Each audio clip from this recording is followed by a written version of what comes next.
1, 2.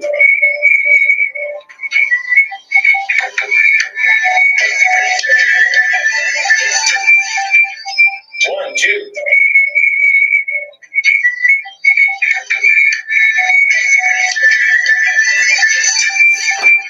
1, 2.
a pocket full of money, baby.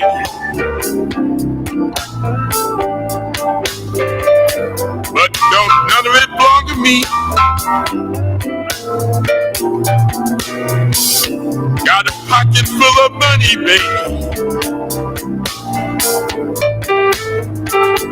But don't none of it belong to me. Work many long hours, but I'm still broke as can be. I got a pocket full of money, baby. But don't none of it belong to me. I've got a pocket full of money, baby. But don't none of it belong to me. I've worked many long hours, and I'm still broke as can be. My woman just told me, no matter what I do, no matter how much I bring home, it ain't enough to do. I've got a pocket full of money, baby, but not enough to take care of you. I don't know what to do now, babe, 'cause all the bills are overdue.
Pocket full of money, baby,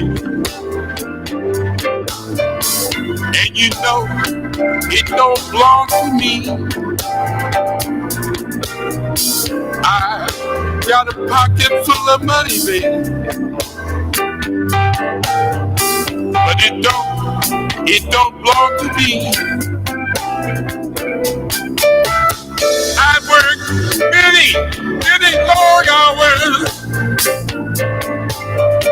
but I'm still broke as can be. Got a pocket full of money, baby,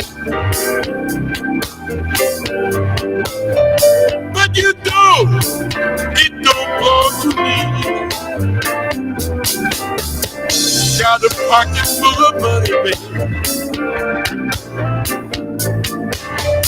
but it don't belong to me.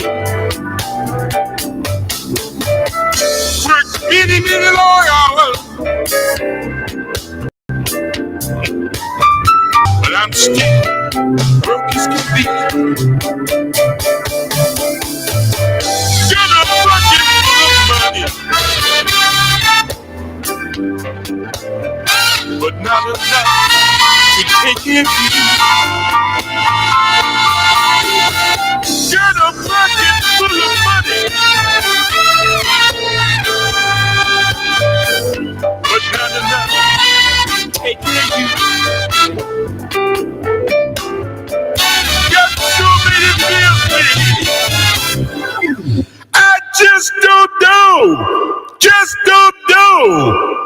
what to do.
News this hour from townhall.com. I'm Rich Thomason.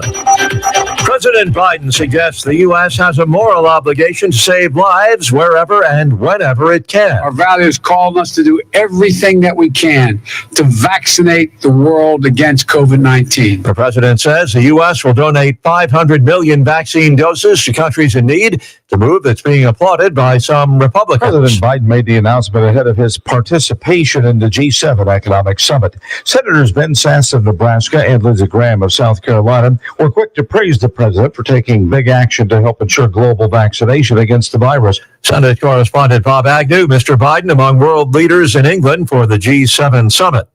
Minnesota Congresswoman Ilhan Omar has drawn sharp criticism from a dozen of her fellow Democrat lawmakers for likening the U.S. and Israel to Hamas and the Taliban. Congressman Brad Schneider of Illinois calling Omar's comparison as offensive as it is misguided. The White House says questions remain about an infrastructure deal reached by a bipartisan group of senators. The infrastructure plan backed by 10 Republican and Democratic senators would not include tax increases, which is a top GOP priority. The price tag of the new package is $928 billion, still short of the $1.7 trillion President Biden is seeking. The White House spokesman expressed appreciation for the bipartisan efforts, but said questions need to be addressed on policy and how to pay for it. Greg Clugston, Washington. The Florida Board of Education approving new guidelines for the teaching of American history, requiring it to be factual and based on universal principles stated in the Declaration of Independence. Wall Street this hour, stocks are mixed. Right now, the Dow is down 47 points, while the NASDAQ is up a fraction of a point. More on these stories at townhall.com. Are you dealing with personal or business tax issues with the IRS? Does the thought of wage garnishments, bank levies, tax penalties, or having to engage with the IRS worry you? Owing taxes to the IRS or state can be stressful, and ignoring them can make your situation worse. At Federal Tax Law Group, we help individuals and businesses reduce debts and negotiate with the IRS Fresh Start program. Our assistance can save you from drowning in taxes and may even keep you free of prosecution. With over 2 decades of experience, our tax professionals understand your needs and will customize a tax solution that's in your best interest. Call Federal Tax Law Group at 800-500-9172 for a free consultation to discuss resolving your tax problem. That's 800-500-9172. Again, 800-500-9172. Or visit us online at federaltaxlawgroup.com. 5 million trees planted today in Ghana, part of an attempt to replenish the country's troubled forests. The Green Ghana project will be an annual event meant to encourage Ghanaians to plant more trees. Ghana's Minister for Lands and Natural Resources said that 80% of the country's forest cover has been depleted because of land degradation. Ghana is already feeling the impact of climate change, with droughts, floods, and sea erosion affecting parts of the country. It's been predicted that there will be a 7% reduction in cereal crop yields and a significant sea level rise by 2050. That's a BBC's Thomas Nardi. Swiss authorities will temporarily restrict airspace over the city of Geneva and deploy up to 1,000 troops to the area to help reinforce security measures for the summit of Presidents Putin and Biden that is scheduled for next week. News and analysis at townhall.com. Some prescription drugs are expensive, but this one beats them all. Aduhelm from drug maker Biogen is the first new Alzheimer's medication in nearly 20 years. The company's priced the intravenous medication at $56,000 a year. A new analysis from the Kaiser Family Foundation says the cost of the drug would raise Medicare premiums broadly, and that some older patients could be looking at co-payments of about $11,500 annually. Medicare hasn't made a formal determination on covering Aduhelm. The Kaiser report estimated that if just 500,000 Medicare recipients are prescribed the drug, it'll cost the program nearly $29 billion a year. The drug has sparked controversy over its price tag and questionable benefits. Several members of an FDA advisory panel that opposed the drug resigned over the agency's decision to approve it. I'm Jennifer King. Wall Street's benchmarks in the red. Dow down 57 points, NASDAQ off 7, and the S&P currently trading 4 points lower. More on these stories at townhall.com.